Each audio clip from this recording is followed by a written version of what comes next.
Internet va-t-il tuer la presse papier et peut-être aussi la télévision? D'ailleurs, c'est le sujet du Grand Angle ce samedi.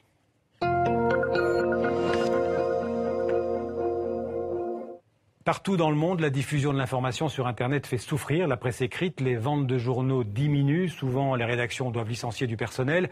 C'est vrai en Europe, mais aussi en Amérique du Nord et par exemple au Canada, où le célèbre quotidien de Montréal, La Presse, a lancé en 2013 une version numérique, une application dédiée aux tablettes, baptisée tout simplement La Presse Plus, une application qui devrait à terme remplacer l'édition papier. Le reportage à Montréal de notre correspondante Catherine François.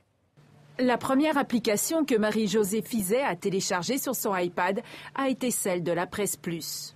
J'adore ça. Je trouve que c'est convivial, c'est facile, les images sont belles, les articles passent rapidement. Depuis son lancement il y a un an, La Presse Plus a été installée sur plus de 450 000 iPads.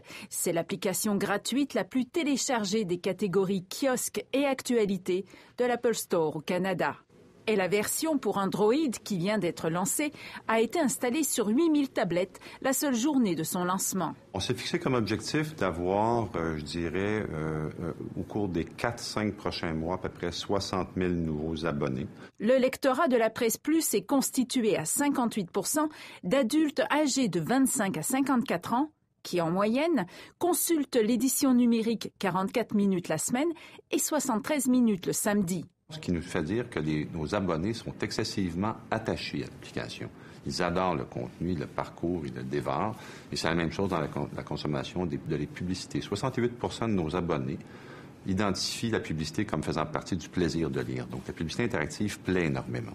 La principale richesse d'un point de vue annonceur de La Presse Plus, c'est l'engagement. C'est que les gens s'engagent beaucoup avec la publicité. Il y a un an, ce spécialiste en marketing numérique était sceptique par rapport à la participation des annonceurs à La Presse Plus. Les publicitaires ont dû s'adapter à ce nouveau médium et La Presse Plus a réajusté ses tarifs au prix du marché, tout en fournissant des informations précises sur l'impact des publicités. Résultat, 30% des revenus publicitaires de la presse proviennent maintenant de La Presse Plus. Mais l'expérience n'est pas encore rentable. Les coûts d'imprimerie et de distribution quotidienne des 150 000 exemplaires papier du journal restent très élevés. Moi, je fais partie des éditeurs qui considèrent que la version papier est vouée à moyen terme, à court terme, à moyen terme, à une mort inévitable. Guy Crevier vise une réduction progressive du tirage papier et la rentabilité pour La Presse Plus dans 2 ans. En attendant, l'expérience suscite beaucoup d'intérêt à l'étranger. Les responsables du quotidien ont déjà fait des présentations de leur modèle à plus d'une vingtaine de journaux dans le monde. Alors avec nous en plateau, 2 invités. D'abord Laurent Grelsamer, bonsoir. Vous êtes ancien journaliste au journal Le Monde. Vous avez d'ailleurs été directeur adjoint du Monde de 2007 à 2011. Et puis en avril de cette année, vous avez lancé avec Éric Fotorino, votre ancien collègue et directeur du Monde, un journal hebdomadaire pour le moins original, le 1. On va en parler dans quelques instants. Et puis en face de vous, Alain Gerlache, bonsoir. Bonsoir. Aussi journaliste, ancien directeur de la télévision à la RTBF, donc la télévision publique belge francophone. Et aujourd'hui spécialiste des médias interactifs, des réseaux sociaux, de toutes les formes de ce qu'on appelle les nouvelles technologies de l'information en ce début de XXIe siècle. Alors, première question à vous, Alain Gerlache. La presse papier est en crise, on l'a dit, on l'a vu. Ce qui veut dire que Internet, c'est l'avenir de la presse? D'abord, il faut dire que c'est la presse papier qui a des difficultés, mais pas la presse écrite. On n'a jamais autant écrit. Maintenant, même les lecteurs, les téléspectateurs, les auditeurs commencent à écrire. Donc, il faut quand même bien montrer que c'est la presse écrite quotidienne, surtout, qui est en difficulté. Moi, je crois que ce qui ressort de ce qu'on vient de voir comme expérience de la Presse Plus, c'est qu'évidemment, les Québécois, ce sont des gens beaucoup plus pragmatiques que les Européens. Ils voient qu'il y a un problème, ils essayent de le résoudre, mais toujours avec la volonté de faire de l'information et de s'adresser à un public. Je trouve qu'en Europe, on devrait essayer de sortir de cette guerre de tranchées entre le papier et le numérique. C'est pas comme ça qu'on va faire avancer l'information. Ce qui compte, c'est quand même l'essentiel, c'est le contenu. Et c'est ça qu'il faut pouvoir mettre en avant, quel que soit le support. Nous faisons de la télévision, mais nous ne vendons pas des téléviseurs. Nous sommes sur une chaîne internationale. Ce qui est important, c'est que ces contenus soient distribués le plus largement possible. Ça n'empêche pas, et je trouve que, par exemple, le 1 est une expérience très intéressante, qu'on doit pouvoir continuer à innover aussi sur le papier. Alors, on va en parler justement. Donc, la presse papier est en difficulté. Vous avez eu cette idée, justement, d'offrir une offre, vous dites de rupture, une offre différente, complémentaire, Donc il faut expliquer, peut-être vous êtes mieux placé encore que moi pour le faire, expliquer en 2 mots de quoi il s'agit. C'est un journal d'abord qu'on ne feuillette pas, qu'on déplie. Hein. Exactement, en fait ça se présente, ça a le format d'une tablette iPad finalement. Voilà. C'est assez moderne, c'est innovant, le mot a été prononcé, il faut innover. Donc on a créé un hebdomadaire, un journal. Alors c'est moins pratique pour lire dans le métro quand même. Si, parce qu'il n'y a qu'une seule feuille. Et c'est ça qui est extraordinaire, c'est que pour la première fois dans le monde, je ne crains pas d'être démenti, vous avez un journal sur une seule feuille, donc vous êtes dans le métro et aucune feuille ne tombe, aucun problème. Vous pouvez le plier, le replier. On a pris un papier qui est un peu exceptionnel, de qualité, de 90 grammes, avec on entend même sa musique. Et donc le principe, c'est que vous offrez, c'est un hebdomadaire, chaque semaine, un dégagement sur l'actualité de la semaine. Par exemple, cette semaine, c'est sur la guerre en Syrie. Exactement. Si vous voulez, notre idée, c'est pour rebondir sur ce que vient de dire Alain Gerlache et vous-même, Xavier Lambrèche, c'est qu'il faut innover et il faut se dire que veut le lecteur, de quoi a-t-il besoin. Et nous avons pensé effectivement que le rythme quotidien dans l'avenir ne correspondra plus à un très bon rythme de lecture. Pour le rythme quotidien, il y a Internet plusieurs fois par jour, il y a la télévision, vous en savez quelque chose. Même la télévision est menacée, on en reparlera d'ailleurs. Oui, mais beaucoup moins, je pense. Mais vous êtes d'accord parce qu'il y a un attrait de l'image. Mais si vous voulez, avec le 1, avec ce type de nouvel hebdomadaire, ce que nous proposons, c'est de s'intéresser à la demande du lecteur. Le lecteur, il a besoin de quoi ? Eh bien, il a envie sur papier de ne plus avoir de publicité. Il a envie qu'on lui parle à lui. Et donc, nous avons supprimé la publicité. Il a envie qu'on le concentre sur un sujet, qu'on arrête de le disperser. Parce que le vaste copier-coller auquel nous on est habitués, les mêmes informations qui sont passées à la moulinette et vendues en pilule, ne le satisfont plus. Et donc nous nous concentrons sur un sujet d'actualité, mais légèrement décalé. Et je crois que la troisième recette pour l'avenir, puisque c'est de cela qu'il s'agit aujourd'hui, c'est que finalement, on ne donne plus seulement la parole aux journalistes. On a vu que tout le monde a envie d'écrire. Aujourd'hui, on vient de le dire. Nous donnons la parole à des chercheurs, à des scientifiques, à des poètes, à des romanciers. Et finalement, ce sont eux, avec nous, journalistes, qui faisons ce journal. Alors justement, sur Internet, on peut imaginer une presse sans journaliste. Quel sera le rôle du journaliste ? C'est une question importante. Alors moi, je ne crois pas à une presse sans journaliste, mais je crois que le métier de journaliste doit profondément évoluer. Ce n'est pas la première fois. Quand on a inventé la radio puis la télévision, le métier a évolué et ce n'était pas seulement de nouvelles techniques ou de nouvelles technologies à maîtriser, c'était de nouvelles façons de produire des contenus journalistiques. Et je pense que ça va en effet continuer à évoluer. C'est vrai que le journaliste doit devenir aussi un animateur de communauté. Il doit être capable d'établir de nouveaux rapports avec le public. Surtout sur les réseaux sociaux en particulier. Mais pas uniquement sur les réseaux sociaux. Vous savez, moi, je suis un pur produit de l'ancien monde. Quand j'ai commencé à la radio, si je disais une connerie, j'avais éventuellement une lettre 2 jours après. Maintenant, je suis à l'antenne et je vois sur mon téléphone intelligent que je me suis trompé. Je pourrais même corriger tout de suite ce que j'ai dit. Et donc, ça veut dire que le rapport à l'auditeur a complètement changé, même dans un média centenaire comme la radio.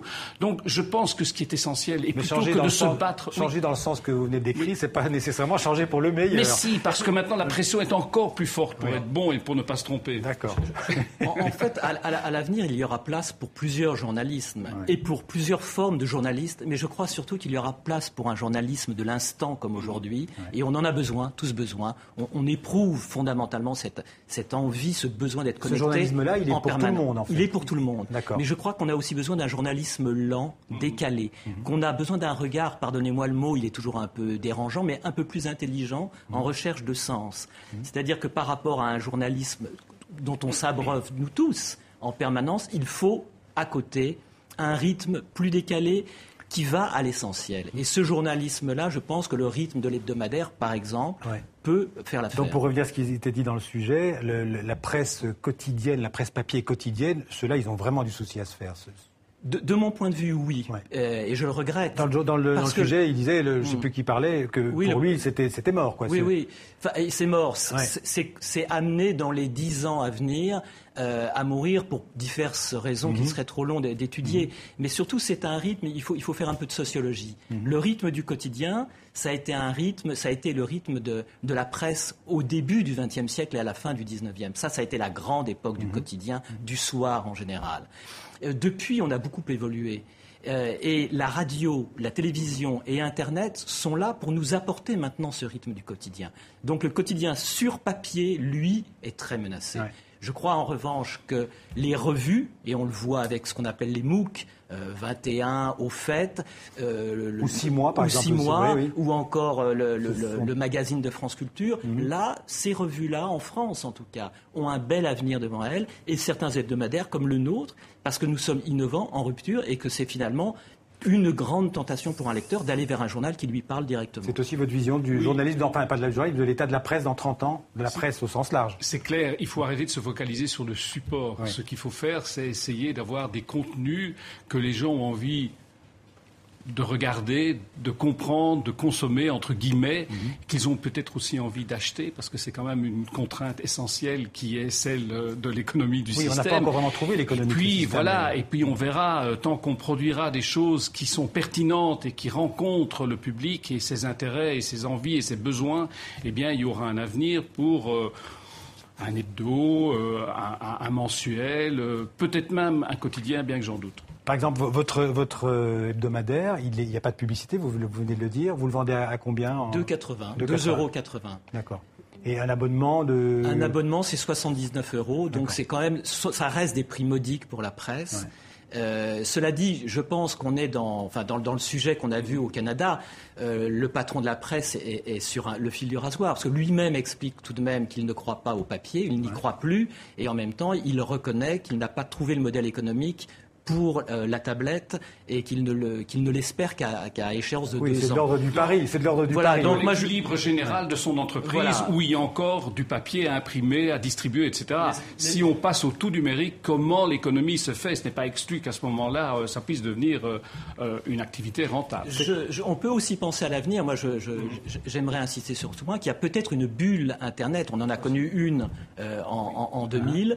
Je n'exclus pas que la presse paye très cher, les médias dans leur ensemble, les investissements massifs qu'ils font dans le numérique, au lieu d'en faire dans le papier. Ouais. Ça, c'est une petite alerte que j'aimerais donner. Un mot d'ailleurs sur la Presse Plus. On vient de recevoir une information. Ils ont installé déjà 500 000 applications sur les tablettes iPad ou Android, puisque c'est sur les deux. C'est le public qui tranchera. C'est le public qui adoptera de nouvelles formules ou qui n'en voudra pas. Mais il faut être prêt à répondre à ces attentes et à continuer à faire ce qui est quand même l'essentiel du métier, qui est informer, mettre en perspective, etc. Ce qui est sûr, c'est qu'on est au cœur de cette mutation historique de la presse. Et du journalisme. Vous posez la question tout à l'heure. Je pense aussi que plutôt que se disputer papier et numérique, on ferait bien aussi de réfléchir à la formation des journalistes. Ils sont devant un défi gigantesque et j'ai l'impression qu'on traîne un peu de ce côté-là. Ce sera l'objet peut-être d'un autre débat. Merci Laurent Glezamer et merci Alain Gerlache d'avoir été les invités de ce 64 minutes. Merci à tous les deux.